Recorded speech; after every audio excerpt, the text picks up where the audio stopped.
బాధపడుతున్నారు. వాళ్ళు అక్కడ పేరెంట్స్ దగ్గర ఉంటారు. వాళ్ళు ఎప్పుడు ఎల్లవేళలా వాళ్ళకు జ్వరం వచ్చినా ఏదొచ్చినా చూసుకుంటారు అని అధికారులు ఎవ్వరు కూడా మాట్లాడరు. మరి ఇది స్టేట్ పాలసీ కావచ్చు, అయినా కానీ కింది నుంచి ప్రెషర్ పోతేనే మరి ఇలాంటివి జరుగుతాయి.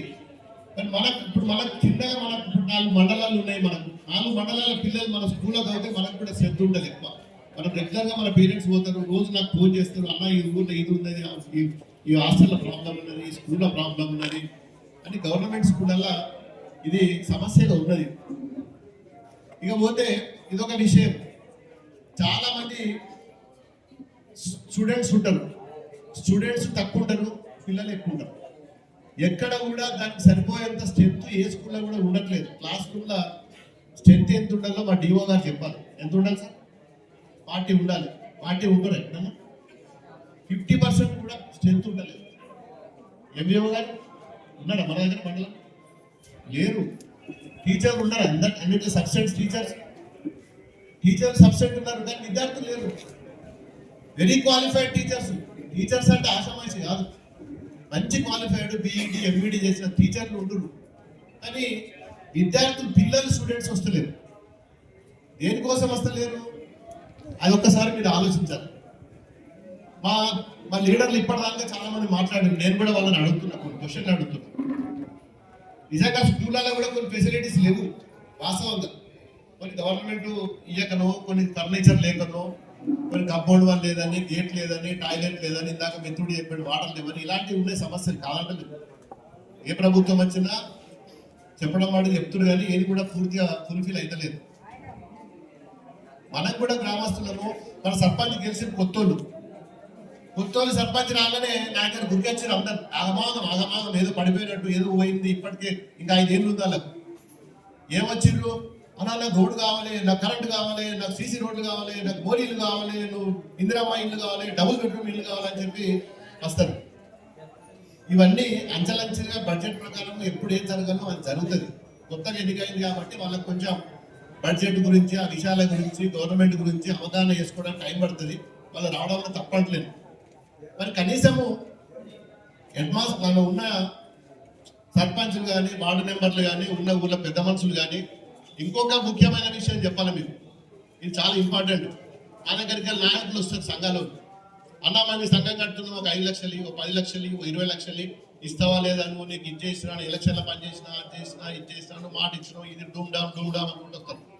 ఇంకో కొందరు వస్తారు, పుస్తకాలు పట్టుకొని వస్తారు. ఎల్లమ్మ గుడి, మల్లమ్మ గుడి, పోషమ్మ గుడి, ఆ గుడి, ఇలాంటి గుళ్ళని తప్పు పడతలేరు, నేను తప్పు పడతలేను. దాంతో పాటు ఇలా గుడి కడుతున్నాము, ఒక స్కూల్ కూడా ఒక 2 లక్షల రూపాయలు, ఒక ప్రైమరీ స్కూల్కి 1 లక్ష రూపాయలు, ఇలా హై స్కూల్కి 1 లక్ష రూపాయలు, విద్యార్థులకు ఫర్నిచర్ లేదు, ఒక 50,000, 1 లక్ష రూపాయలు అడగరు. ఊళ్ళకి నలుగురు వస్తారు, నాకు సంఘాల పేరు మీద, నాకు సంఘాలకు డబ్బులు కావాలంటారు, సంఘాల కుళ్ళకి డబ్బులు కావాలంటారు. కానీ నేను రిక్వెస్ట్ చేస్తే తప్ప, నేను వీళ్ళు తప్పు చేస్తున్నా అంటలేను. కానీ విద్య మీద కూడా ఇంత గొప్పగా మనం మాట్లాడినాం, గవర్నమెంట్ స్కూల్స్ మీద, దాని మీద కూడా మనం ఎందుకు చేయొద్దు? నాది కూడా తప్పు ఉంది, నేను కూడా మీలో ఒక భాగస్వామి, నేను కూడా నేను పెద్ద శివాయని చెప్పుకుంటలేదు. మనం ఎందుకు వాటి మీద నిర్లక్ష్యం చేస్తున్నాము? మనలో మార్పు రావాలి. మనం కూడా ఊరు గురించి, మన పిల్లల గురించి, మన కుల సంఘాల గురించి ఇంతగానో మనం కాన్సన్ట్రేషన్ చేస్తాం. ఇంకా వేరే వాటికి అన్నింటి కాన్సన్ట్రేషన్ చేసినప్పుడు విద్యార్థుల గురించి ఎందుకు చేయకూడదు? మన స్కూల్ గురించి ఎందుకు చేయకూడదు? నేను చాలా ఊళ్ళలో పోయినప్పుడు అడుగుతా, టీచర్లను అడుగుతా, ఈ ఊరికే పక్క ఊరికి ఎంతమంది పోతున్నారు బస్సులలో అని అడుగుతాం. సార్ 3 బస్సులు వస్తున్నాయి, ఏదో స్కూల్లో పేరు చెప్తారు. నేను ఆ స్కూళ్ళలో కూడా చూస్తున్నా, సిద్దిపేట చూసినా, రామాపేట చూసినా, గజ్వేట చూసినా, అన్ని విభాగాలు చూసినా, అంతా ఎల్లెళ్ళే బొబ్బ ఏముండదు అన్న. నిజంగానే ఏముండదు. కానీ చెప్తున్నా, టీచర్స్ అని ఉండరాడ. కింద రూమ్లు ఉండేవి, కింద డబ్బా లెక్క. ఈవీన్ కాదు వాడు తీసుకుంటాడు, వాడు కాదు వీడి తీసుకుంటాడు. షో కాదు, ఏమి షోకో ఏమో నాకు అర్థం కాదు. అలాగని దొరుకుతారు. అంటే మనోళ్ళు, మన పెద్ద మనుషులు కూడా పట్టించుకోరు. మా వాళ్ళు అనుకుంటారు, ఏదైనా పోగానే మా కొడుకు ప్రైవేట్ స్కూల్లో చదువుతుంటారు అంటారు. ఏం చదువుతుంటారు? మీరు ప్రైవేట్ స్కూల్లో టీచర్ అంటే వాడు 10th క్లాస్ ఫెయిల్ అయిన కూడా, ఇంటర్ ఫెయిల్ అయిన కూడా, వాడు ఎన్నో పట్టుకొస్తారు, మంచి డ్రెస్ వేస్తారు, వాడు 2 ఇంగ్లీష్లో రాగానే 2-3 ఇంగ్లీష్లో పేరెంట్స్ తోటి ఇట్లా 2 ముక్కలు మాట్లాడగానే ఆ పెద్ద తీగుడు వాడు అనుకుంటారు. అది కూడా ఏముండదు అదంతా. ఇంకొకటి ఎందుకు చెప్తుండే, జీతాలు అయితే పాడెక్కడి కానీ వానికే చనిపో వీనికి జీతం ఇస్తాడు కానీ ఇక ఇంకోటి ఏంటంటే దానికి గ్రౌండ్ ఉండదు, వెంటిలేషన్ సరిగా ఉండదు. ఇంకో విషయం ఏంటంటే మనకు చాలా మంది ఆటోలలో ఉన్న పిల్లలు ఒక్కొక్క ఆటోలలో 20 మంది 15 మంది 30 మందిని ఉంచుతా ఉంటాడు లోపల. ఎంత డేంజర్ అది. ఒక్క ఆటో మీద ఇప్పుడు సిద్దిపేట రోడ్ మంచిగా అయింది, 60-70 స్పీడ్లు పోయేటి 100 పోతున్నాయి. జర్రంతా కింద మీద అయిందనుకో, టైరు బస్సు ఇంకేదైనా ఫస్ట్ టైం ముంగట అయిందనుకో, ఏంటి పరిస్థితి? పిల్లలు ఒక్కొక్క ఆటోలో 40 మంది 30 మంది కుక్కి తీసుకుపోతున్నాడు. వానికి ఏంటంటే పిల్లల కింద మాట్లాడుకుంటున్నాడు ఆటో ఓడు కానీ, చిన్న వ్యాన్ ఓడు కానీ, బస్ ఓడు కానీ. మరి పేరెంట్స్ ఒక పిల్లగానికి ఏమైనా ఇంత ఇబ్బంది అయితే రేపు ఏమైనా యాక్సిడెంట్ అయ్యి కళాకర్మాన ఎంత బాధపడాలి, మనం లైఫ్ అంతా బాధపడాలి కదా. మరి ఇంత బాధపడుకుంటా ఇంత కష్టపడుకుంటా కాడికేటో ఊరికి ఎందుకు మనకు అవసరమా? మనకి ఏం అవసరం? ఇన్ని స్కూల్స్ ఉన్నాయి, ఎన్ని 9 జిల్లా పరిషత్తులు ఉన్నాయి, కేజీబీబీ ఉన్నది, సోషల్ వెల్ఫేర్ హాస్టల్ ఉన్నది, మోడల్ స్కూల్ ఉన్నది. పిల్లలల్లా ఇళ్ళ పిల్లలల్లా పోతే ఇళ్ళ ఎట్లా ఏముండదు, కంపు కొడతాయి, మోరీలు వాసన వస్తాయి, డ్రైనేజ్ సరిగా ఉండదు, టాయిలెట్స్ క్లీన్ చేయరు, డోర్లు ఉండయి. నేను అంటే కమిటీ మీద సరే గవర్నమెంట్ ఇస్తే కాడికి ఇస్తుంది, పోయే కాడికి పోతుంది. మనం ఎన్నో ఖర్చు పెట్టుకుంటున్నాం, ఎన్నో కుళ్ళు కడుతున్నాం, ఎన్నో సంఘాలు కట్టుకుంటున్నాం, ఎన్నో దావతులు చేసుకుంటున్నాం. మనం ఎలక్షన్లు వస్తే కోట్లు ఖర్చు పెట్టుకుంటున్నాం. కొంచెమన్నా మనం ఆలోచించాలి మన ఊరు గురించి. మనిషికో 10 రూపాయలు 20 రూపాయలు ఎంతో వేస్తే బాగుపడుతుంది. ఒక వాచ్మెన్ పెట్టుకుంటాం, మనం ఒక మంచినీళ్ళు ఏదైనా సౌకర్యం కల్పించుకోవాలి, ఒక ఫ్యాన్ ఫిట్ చేసుకోవాలి, లైట్ ఫిట్ చేసుకోవాలి, పిల్లలను తీసుకుపోయినా కూర్చుంటే పెట్టుకోవాలనే ఆలోచన మనకు రావాలి. ఏదో మైక్ ఉంది కదా అని స్పీచ్ కొట్టి మనం పోయి ఇచ్చుకుంటా పోతే కాదు. దాన్ని ఎట్లా కిందికి వెళ్ళి ఎట్లా తీసుకుపోతే మన పిల్లలు మన దగ్గరకు వస్తారు. ఇప్పుడు మనం మాట్లాడిన అందరం పోతాం, రేపటి నుంచి ఏ మార్పు ఏమొస్తుంది, ఏమైంది, మనం చేంజెస్ అవుతుందా? ఎవరు దోషాలు మాట్లాడతాం, మనం బాగానే ఉన్నది, బ్రహ్మాండంగా మాట్లాడతాం. రేపటి నుంచి నువ్వు ఏం చేస్తావు, నీ ఊర్లో నువ్వు ఏం అమలు చేస్తావు అనేది నీకు సోయి ఉండాలి. నాకు కూడా ఉండాలి, ఎమ్మెల్యే నాకు కూడా బాధ్యత ఉంది, నాకు కూడా ఉండాలి, 6 గ్రామాలు ఉండదు, అది నా మీద కూడా బాధ్యత ఉండదు. మనకు సోయి ఉండాలంటున్నాడు, మనకంటున్నాడు, నీకు మాకంటున్నాడు. అది ఇప్పుడు ఇంత బాగా గొప్పగా బ్రహ్మాండంగా మనం మాట్లాడి చేసుకోవడం కాదు. గంట సేపు పిల్లలకు కూర్చుంటే పెట్టిన మాట్లాడినాం, వాళ్ళకి ఎప్పుడు పోవాలన్నది పాపం ఆకలిస్తున్నట్టు బ్రేక్ఫాస్ట్ చేసేదా బెట. నేను ఏమన్నా అదే 500 500 దాటి వల్ల దొరకొచ్చిన బాగానే ఉన్నది. 400 పరిస్థితి ఏంటి? వాడు స్టూడెంట్ కాదా? 300 పరిస్థితి ఏంటి? వాడు స్టూడెంట్ కాదా? వాళ్ళ అయ్యమ్మ లేదా? వానికి కూడా ఆశ లేదా? బతకాలని లేదా? వానికి ఉద్యోగం చేయాలని లేదా? ఇక్కడ కూర్చున్న వాళ్ళందరం కూడా ఫస్ట్ క్లాస్ ఉత్తరం పాస్ కాలేదు, అడుగు పాస్ కాదు. నేను కూడా డుక్కీలు కొట్టి పాస్ అయ్యాను. అర్థమైందా? ఏదో 550 మార్కులు అయిపోయినా వాళ్ళు ఏదో అయిపోతారని కూడా భ్రమ. 300 మార్కులు వచ్చినోడు పనికి రావడానికి పోతే అది తప్పది. వాడు గొప్పోడైతాడు, అర్థమైందా? వాడు ఆశామాషుడు కాదు, కసి మీద ఉంటాడు. 300 వచ్చినోడు వాడు ఒకటి కాదు, 4 ఇట్లా గుసాయిస్తాడు. అల్ల పొక్కలు వెళ్ళి పెడతాడు, ఇళ్ళ పొక్కలు వెళ్ళి పెడతాడు, ఎల్లో సక్సెస్ అవుతున్నాడు. వీళ్ళేది బుక్ స్టూడియో పోతాడు ఈ పిల్లలందరూ. వీళ్ళకన్నా వాళ్ళు గొప్పలు అవుతారు. గొప్పలు కావడానికి మార్కులు కాదు, ఆ బాడీలో ఉన్న స్టెమినా, వానికి ఉన్న కసి, వాని మీద జరిగి ఉండాలి, వాని పక్కన మీద జలసి. నేను ఏమో చేస్తా ఏమో అవుతా అంటే వాడు వ్యాపారం చేస్తాడు, వాడు వ్యవసాయం చేస్తాడు, వాడు బయట దేశం పోతాడు, అడవి బ్రహ్మాండంగా వ్యాపారం చేస్తాడు, మంచి స్కిల్ ఉంటుంది ఒక దగ్గర, రకరకాలు కసి మీద పనిచేస్తారు. వాళ్ళు కూడా వాళ్ళు తక్కువలు కాదు. మీరు వాళ్ళ మార్కులు రాగానే వాళ్ళందరినీ పక్కన పెట్టదు మీరు. అర్థమైందా? తమ్ముళ్ళు కూడా ఉన్నారు ఆడ. అంటే ప్రతి ఒక్కరికి ఒక ఆశ ఉంటుంది చదువు మీద. నేను చదువుకొని పేరెంట్స్ కూడా ఉంటుంది, అరే మా పక్క పిల్లలకు 550 మార్కులు వచ్చినాయి, 70 మార్కులు వచ్చినాయి, మా వానికి 350 వచ్చాయి, నాకు కూడా 10th లో 350 వచ్చినాయి. మా పిల్లలకు కూడా గవర్నమెంట్ స్కూల్లో చదివిస్తున్నాడు. వాస్తవం నేను ఏదో చెప్తలేను, మా పిల్లలకు కూడా గవర్నమెంట్ స్కూల్లో చదివిస్తున్నాడు, ప్రైవేట్ స్కూల్లో కూడా చదివింది.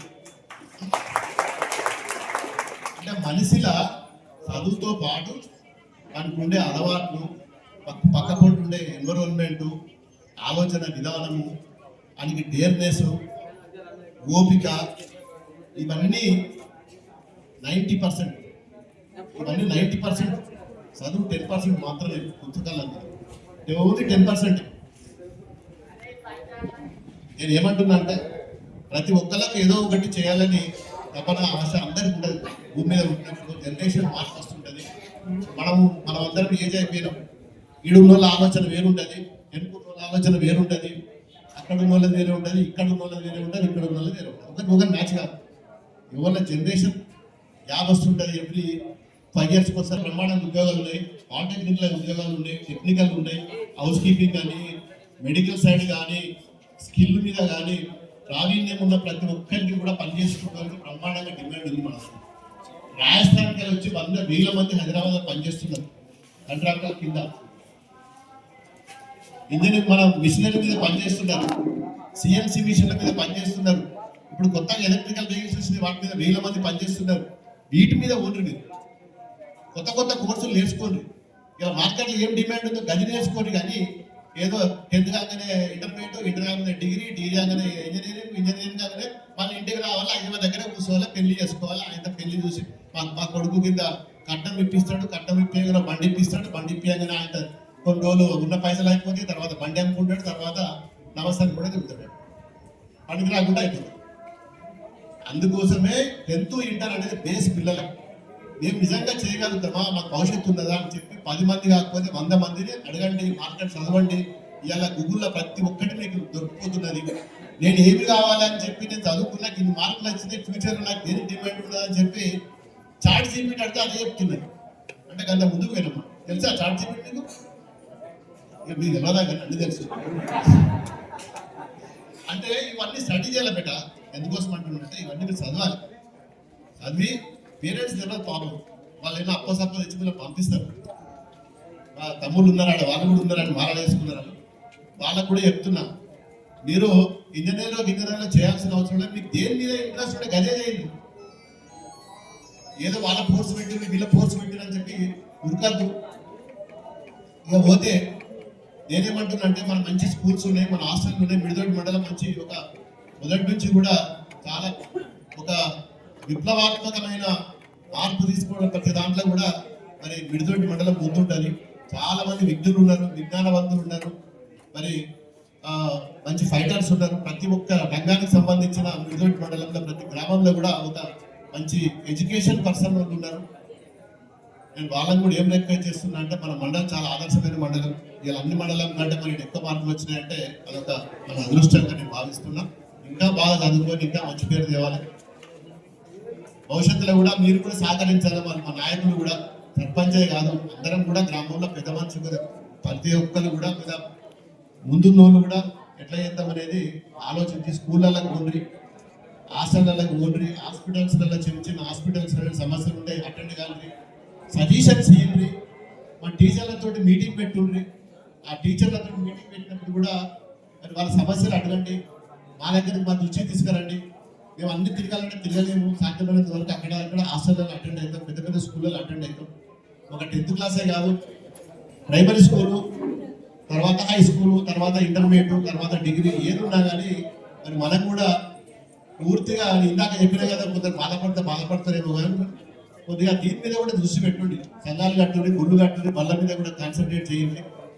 మరి కొందరు వాటర్ లేవు, కొందరు టాయిలెట్స్ లేవు అని చెప్పి స్కూళ్ళల్లో మరి చాలా మంది మా డిఓ గారు కూడా ఉన్నారు. మరి ఎప్పుడు కూడా మా దృష్టికి తీసుకురావడం, మేమే ఫోన్ చేస్తాం కానీ అది ఎప్పుడు చేయండి మా దగ్గరికి. డిఓ గారు మీకు స్కూళ్ళలో ఏముంటే మాకు కూడా మీరు అప్పుడప్పుడు ఇంటిమేట్ చేయాలి. మీకేమైనా ఉంటే మాకు చెప్పాలి, రిప్రజెంటేషన్ ఇవ్వాలి. మీరు ఇస్తే మేము మాట్లాడతాం కదా. మేమే ప్రతిసారి స్కూల్లో పోయినప్పుడు డిఓకి ఫోన్ కలుపు, ఎంఈఓకి ఫోన్ కలపని మేమే కలపాల్సి వస్తుంది. కానీ మీరు కూడా ప్రజల తరఫున ఒక రిప్రజెంటేటివ్గా జిల్లా అధికారి కాబట్టి ఏ స్కూళ్ళలో ఏమవుతుందని చెప్పి మీకు ఒక జిల్లా డిస్ట్రిక్ట్ మీద ఎడ్యుకేషన్ మీద మీకు అవగాహన ఉండదు. కాబట్టి మీరు కూడా మంచి మోటివేషన్ ఎప్పుడైనా వచ్చినప్పుడు కలవాలి. సర్పంచ్గా నేను పిలుస్తాను, మాట్లాడతాను, మా వాళ్ళని కూడా రిక్వెస్ట్ చేస్తా. ఇది ఏ రాజకీయ సంబంధం విషయం కాదు, మన గ్రామము, మన పిల్లలు మన బాగుపడాలి అనే ఉద్దేశం మీద గ్రామస్తులు కూడా ముందుకు రావాలి. దానికి అధికారులు కూడా సహకరించాలి. మా టీచర్లు కూడా సమయానికి రావాలి. సమయానికి వాళ్ళకి ఏ టైంలో ఏం చెప్పాలనేది మరి పేరెంట్స్ తోటి పిలిపించుకోవాలి.